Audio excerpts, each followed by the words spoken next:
Welcome to my YouTube channel. तो आज मैं आपको माउंटेन एंड ओशन का 13th एपिसोड एक्सप्लेन करने जा रही हूँ। लेकिन अगर आप ये वीडियो पहली बार देख रहे हैं और इससे पहले के एपिसोड्स आपने नहीं देखे हैं तो आई सजेस्ट पहले आप उन्हें देख लें। लिंक आपको डिस्क्रिप्शन में मिल जाएगा। और अगर आपको मेरी वीडियोस अच्छी लगती हैं तो सब्सक्राइब कर देना, लाइक कर देना, बेल आइकन प्रेस कर देना, जिससे मेरी वीडियोस आते ही आप तक पहुँच जाए। ओके, एपिसोड स्टार्ट होता है और हमें सीन दिखाया जाता है कि ये मियाओ जो है मैसेज का वेट कर रहा होता है, लेकिन वो मैसेज उसने जेनजेन को नहीं बल्कि जिया को किया होता है। और दूसरी तरफ जेनजेन जिया का फ़ोन लेकर आ गई होती है और उसके फ़ोन पे ये मियाओ का मैसेज देखकर वो उसका फ़ोन झाड़ियों में फेंक देती है। और जैसे ही फ़ोन की तरफ फ़ोन का स्क्रीन दिखाया जाता है उस पर येलन का कॉल आ रहा होता है। और दूसरी तरफ ये मियाओ परेशान होता है कि जिया ने उसका मैसेज देखा लेकिन अभी तक रिप्लाई नहीं किया। और दूसरी तरफ दिखाया जाता है कि जिया जो है अपनी मॉम के साथ लेटी होती है और उसकी मॉम उसको कंफर्ट कर रही होती है। तो अपनी मॉम से पूछती है, मॉम क्या आपको मुझ पर ट्रस्ट है? तो उसकी माँ कहती है कि मैं जानती हूँ कि तुम बहुत ज़्यादा शैतान हो और मनमानी करती हो, लेकिन तुम कभी भी किसी को चोट नहीं पहुँचाती हो। ये तुम्हारे उसूलों के खिलाफ है और यही चीज़ जो है हमें तुम पे अच्छी लगती है। तुम अपने मॉम डैड से बहुत ज़्यादा प्यार करती हो और मॉम डैड भी तुम्हें बहुत ज़्यादा प्यार करते हैं, बहुत सपोर्ट करते हैं। तो हम हमेशा तुम्हारे साथ हैं। तो जिया उन्हें इमोशनल होकर गले लगाती है और कहती है कि माँ, मैं आप पे बहुत ज़्यादा ट्रस्ट करती हूँ और मैं पापा को बहुत ज़्यादा प्यार करती हूँ। दूसरी तरफ ये मैं अपना फ़ोन चेक करता है लेकिन उसमें बिल्कुल भी मैसेज नहीं आया होता है, बिल्कुल भी कॉल नहीं आया होता है। और ये देख के वो परेशान होता है और कब उसकी आंख लग जाती है। लेकिन सुबह जब किसी के कॉल की रिंग आती है तो वो अपनी आंख खोल के देखता है, अपना फ़ोन चेक करता है तो उसमें उसको कॉल नहीं आ रही होती है। तो वो साइड में देखता है तो ये मियाओ को लू का कॉल आया होता है और उसकी आंखें बंद होती है, लेकिन वो बहुत ही प्यार से लू के साथ बात कर रहा होता है एज अ कपल की तरह। और वो उससे बात करने के बाद फ़ोन रखता है, बहुत ही प्यार से शर्माता है और शर्माते हुए अपनी आंखें खोलता है तो उसको सामने ये मियाओ दिखता है, बड़ी बड़ी आंखें करके घूरता हुआ। और फिर वो कहता है कि तुम ऐसे मुझे घूर क्यों रहे, कुछ हुआ है क्या? तो ये मियाओ चैनमो से कहता है, क्या तुम्हें पता है कि असली दोस्त क्या होते हैं? तो चैनमो कहता है, क्या होते हैं, कैसे होते हैं? तो ये मियाओ कहता है, असली दोस्त वो होते हैं जो अपने दोस्त को दुखी और परेशान देखकर उसके सामने यूं खिलखिलाते हुए हंसते हुए किसी और से बात नहीं करते हैं, थोड़ा डिस्टेंस मेंटेन रखते हैं। तुम तो मेरे ही सामने उससे बात करने में लगे हुए हो, तुम्हें शर्म नहीं आ रही है मेरी हालत देख के जरा सा भी? दिखाया जाता है कि जिया और उसकी मॉम अंकल यान के घर जाने के लिए रेडी हो रहे होते हैं कि तभी उसकी मॉम को उसके काम से रिलेटेड कॉल आ जाता है और उनको अर्जेंटली जाना पड़ जाता है। तो जिया अपसेट होती है लेकिन वो फिर भी अपनी मॉम को जाने देती है और वो अकेले अंकल यान के घर जाने वाली होती है। तो वो जेनजेन की मॉम से कहती है कि पता नहीं मैंने अपना पुराना फ़ोन कहाँ रख दिया है, अगर आपको कोई भी दिक्कत होती है या मॉम को कोई भी परेशानी होती है तो आप मेरे न्यू नंबर पे कॉल कर देना। और वो उन्हें अपना न्यू नंबर देकर वहाँ से चली जाती है।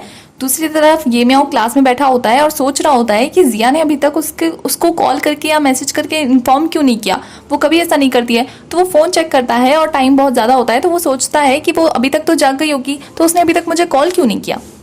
उसके बाद कैंटीन का सीन दिखाया जाता है जहाँ लू और चैनमो बैठे होते हैं। तो चैनमो कहता है कि तुम्हें आज रिहर्सल पे नहीं जाना। तो लू कहती है, नहीं, बोल देना कि मेरे पेट में दर्द हो रहा है और मैं अब वहाँ रोल प्ले नहीं करूँगी। तो चैनमो कहता है कि क्यों नहीं करोगी? तो लू कहती है कि मेरी फ्रेंड नहीं है, वो निकल गई है, तो अब मैं किसी और के लिए सपोर्टिंग रोल का एक्टिंग क्यों करूँ? तो चैनमो कहता है, किसके लिए?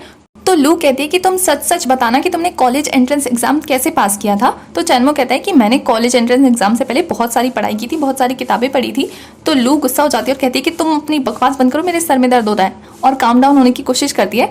तो ये मैं उन दोनों की ऐसी क्यूट सी हरकतें देख के हंसने लगता है। फिर उसका एक आइडिया आता है और वो लू के पास आता है और कहता है कि लू, तुम्हारे साथ हमेशा रहने वाली वो तुम्हारी फ्रेंड कहाँ है? तो लू कहती है कि तुम्हारा भी अपने रूममेट के साथ रह के दिमाग खराब हो गया है क्या? तुम्हें पता नहीं है कि वो कॉलेज में नहीं है अभी? तो ये मैं ऐसे एक्टिंग करता है जैसे उसे अभी अभी पता लगा है और वो कहता है, हाँ हाँ याद आया, हाँ, तो क्या तुम उससे बात कर रही हो अभी? वो अपने घर पे ही है? तो लू कहती है, हाँ, वो अपने घर पे ही है। तो ये मैं कहता है कि तो फिर तुमने उससे बात करके देखा कि वो कल अपने घर पे थी और आज भी अपने ही घर पे है, कहीं और तो नहीं गई ना? तो लू से डाउट के साथ घूरने लगती है। तो वो कहता है कि तुम कॉल करके उससे पूछ क्यों नहीं लेती? तो लू कहती है, सही कह रहे हो, और वो कॉल लगाने जाती है लेकिन फिर सोच के रुक जाती है कि वो अभी अपसेट होगी, अगर मैं उससे कॉल करूंगी तो वो और ज़्यादा परेशान हो जाएगी ना। तो ये मैं कहता है कि कैसी दोस्त हो तुम्हें पता नहीं कि दोस्तों को क्या चीज़ चाहिए होती है, कि जब वो अकेले हो, अपसेट हो, तो कोई उनका दोस्त आए और उनको कंपनी दे, उनको चेयर अप करे, उनको एडवाइस दे, और तुम उसे ऐसे ही मना कर रही हो। तो चैनमो कहता है, नहीं, गलत कहा तुमने तो मुझसे सुबह कहा था कि अगर दोस्त परेशान हो तो उससे दूरी बना के रखो और जितना हो सके उसके सामने कम खुश रहो, तुमने ऐसे ऐसे कहा था ना मुझे। तो ये मैं उसे गुस्से में घूरने लगता है और आंखों आंखों में कहता है कि तुम अपनी टांग मत अड़ाओ। तो लू कहती है, नहीं, मुझे एक बार उसे कॉल कर देना चाहिए, और वो उसे कॉल करती है लेकिन उसका फ़ोन स्विच ऑफ बताता है। तो लू कहती है कि वो कभी तो ऐसे अपना फ़ोन स्विच ऑफ नहीं करती है, आज क्या हुआ है? शायद वो सो रही होगी, मैं ना उसे बाद में कॉल करूँगी। पर यहाँ ये मियाओ को बहुत ज़्यादा टेंशन हो रही होती है। उसके बाद रिहर्सल हॉल का सीन दिखाया जाता है जहाँ युयान सबको प्रैक्टिस करवा रही होती है। तभी चैनमो युयान के पास आता है और उसको बताता है कि लू नहीं आएगी क्योंकि उसके स्टमक में पेन हो रहा है बहुत ज़्यादा। तो युयान कहती है कि अगर वो आज नहीं आई ना तो उसको बोलना कि उसको प्ले में आने की ज़रूरत नहीं है, मैं उसे निकाल रही हूँ। तो चैनमो बहुत ज़्यादा खुश हो जाता है उसकी इस बात पे और युयान कंफ्यूज हो जाती है।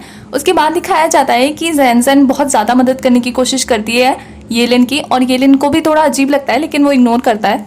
दूसरी तरफ येमियाओ को दिखाया जाता है जो लाइब्रेरी जाता है और उसी बुक शेल्फ को देखता है जहाँ जिया ने उसको बुक उतारने के लिए कहा था, और वो उन्हीं पलों को याद करने लगता है और वही सोच के हंसता है और हंसते हुए उस बुक को उतारने की कोशिश करता है। लेकिन अभी उसकी हाइट छोटी होती है, लेकिन वो कूद के उतारता है उस बुक को और गौर से देख के उन्हीं पलों को याद करता है और वो उसको बहुत ज़्यादा मिस कर रहा होता है।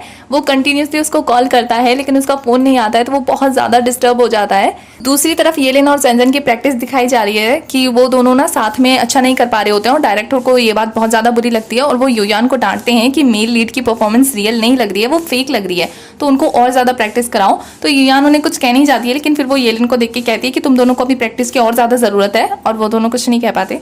और येमियाओ अपने रूम में होता है और वो अभी भी कंटिन्यूसली जिया को कॉल लगा रहा होता है और फिर परेशान होकर ना बैठ जाता है चुपचाप। तभी उसको चैनमो का कॉल आता है और चैनमो उससे पूछता है कि मैं बाहर जा रहा हूँ लू के साथ सामान खरीदने के लिए, क्या तुम्हें भी कुछ मंगवाना है बाहर से।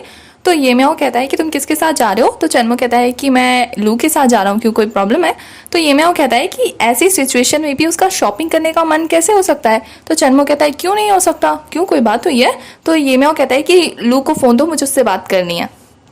तो चैनमो लू को फ़ोन देता है। तो येमियाओ कहता है कि तुम्हें जिया का हाल पता है कि वो एक दिन से गायब है। तो लू कहती है कि वो एक दिन से गायब है, तुम्हें कैसे पता।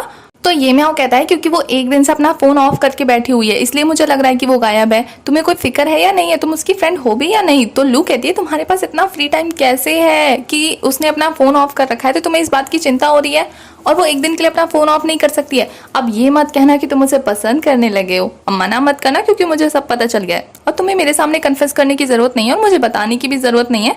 लेकिन अगर तुम उसे सच में प्यार करते हो तो उससे बताओ, उससे कन्फेस करो, इससे पहले कि वो किसी और की हो जाए।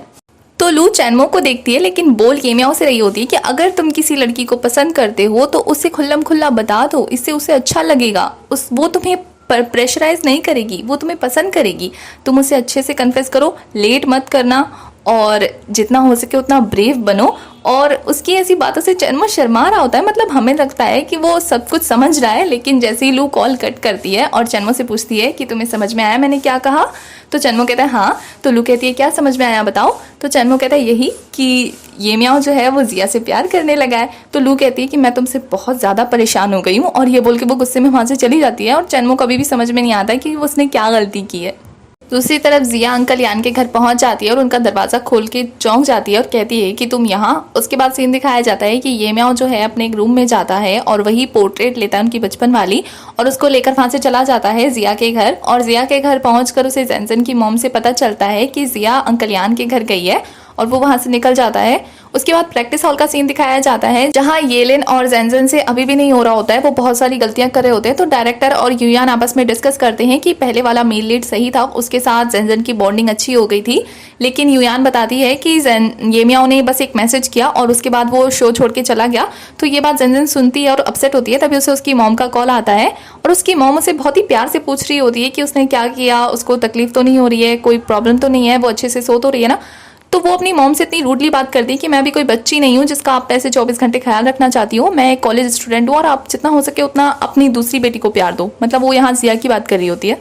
तो उसकी मॉम कहती है कि तुम उसे इतना गलत क्यों समझती हो, वो कभी ऐसा नहीं कर सकती है, बस मिसअंडरस्टैंडिंग है, मैं तुम्हें समझाने की कोशिश कर रही हूँ। लेकिन वो अपनी मॉम की बात नहीं सुनती और कॉल कट कर देती है। तभी दूसरी तरफ उसे युयान की बातें सुनाई देती है। युयान कहती है कि शायद येलिन के साथ ज़ेनज़ेन की बॉन्डिंग अच्छी नहीं हो रही है, वो दोनों आपस में कॉम्बिनेशन नहीं कर पा रहे हैं और वो दोनों सेट ही नहीं हो पा रहे एक दूसरे के साथ। तो ये बातें सुन के ज़ेनज़ेन को एक आइडिया आता है, वो येमियाओ को कॉल लगाती है और येमियाओ उससे पूछता है कि किस लिए उसने उसे कॉल किया है। तो ज़ेनज़ेन बताती है कि उसने उसका हालचाल पूछने के लिए कॉल किया है, क्या वो उससे हॉस्पिटल मिलने आ सकती है। तभी उसे पीछे से ट्रेन की अनाउंसमेंट की आवाज़ सुनाई देती है और ये सुन के तो ज़ेनज़ेन का पारा बिल्कुल हाई हो जाता है। दूसरी तरफ दिखाया जाता है कि येमियाओ पहुंच जाता है अंकल यान के घर।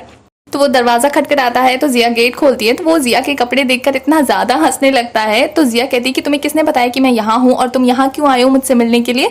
तो येमियाओ इतना ज़्यादा हंसता है उसको देख के कि वो हंसते हंसते कहता है कि मैं यहाँ तुम्हें ये बताने के लिए आया था। तो वो जैसे ही बताने जाता है तो पीछे से उसको बतख की आवाज़ आती है और वो देखता है तो जिया कहती है आई थिंक कि मुझे तुम्हें इससे इंट्रोड्यूस कराने की कोई ज़रूरत नहीं है, शायद तुम इसे पहचानते हो कि ये वही है जिसने तुम्हें काटा था। और ये म्याऊ उसे देख के थोड़ा नर्वस हो जाता है और वो बतख ये म्याऊ को देखकर उसके पीछे फिर से भागने लगता है। और ये देखकर तो जिया हंसने लगती है और अजीब सा मुंह बनाती है क्योंकि उसे फिर से काट लिया होता है बतख ने। और वहीं दूसरी तरफ दिखाया जाता है कि येलेन को जिया की मॉम से पता लग जाता है कि जिया जो है अपने अंकल के घर गई है। और ये म्याऊ खुश होता है, वो कहता है कि इन दिनों मैं प्रैक्टिस में बिजी हूँ तो अच्छा है कि वो कहीं बाहर घूम रही है। तभी वो जाने लगता है तो जेंजन उसके पास आती है और कहती है कि मुझे तुमसे बात करना है और मेल मिलाप बढ़ाना है कि शायद तुम मुझसे बात नहीं करना चाहते। तो येलिन कहता है कि मैंने इस तरह से कभी सोचा नहीं और तुम क्या कह रही हो मुझे कुछ समझ में नहीं आ रहा है। तो जेंजन कहती है कि अब ये मत कहना कि तुम्हें कुछ पता नहीं है कि तुम किस वजह से मुझसे दूरी बढ़ा रहे हो। तो येलिन कहता है तुम हर चीज़ को इस तरह से क्यों सोच लेती हो, हर कोई तुम्हारी तरह नहीं सोचता है। तो जेंजन कहती है कि तुम भी मेरी तरह ही हो, तुम भी कंपटीशन करने में बिल्कुल परफेक्ट हो। तुम अपने भाई से कंपटीशन कर रहे हो जिया की वजह से। अब ये मत कहना कि तुम उसे प्यार करते हो, मुझे तो नहीं लगता कि तुम उसे सच में प्यार करते हो, क्योंकि तुम उसके पीछे इसलिए पड़े हो क्योंकि तुम्हारा भाई उससे प्यार करता है और तुम उसके साथ कंपीट कर रहे हो। क्योंकि जिया ने तुम्हें पब्लिक में प्रपोज किया था और तुम्हें लगा था कि वो तुम्हें हमेशा पसंद करती रहेगी चाहे तुम उसे इग्नोर करो या नहीं। जब चीज़ें तुम्हारे खिलाफ होने लगी और तुम्हारा भाई उसे पसंद करने लगा और वो तुम्हारे भाई की दोस्त निकली तो तुम्हें बुरा लगने लग गया और तुमने उसे अपना करने के लिए चालबाजी करनी स्टार्ट कर दी। क्या तुम्हें पता है कि तुम्हारा भाई तुमसे 4 कदम आगे है और वो जिया के पीछे पीछे उसके अंकल के घर पहुंच गया है? क्या तुम्हें पता था इस बारे में? अब तैयार हो जाओ, या तो अपने भाई को खोने के लिए या फिर अपने प्यार को खोने के लिए। और ये बोल के जेंजन वहां से चली जाती है। येलिन को ये बात बहुत ज्यादा बुरी लगती है और वो सोच में पड़ जाता है और हमारा एपिसोड यहीं खत्म होता है।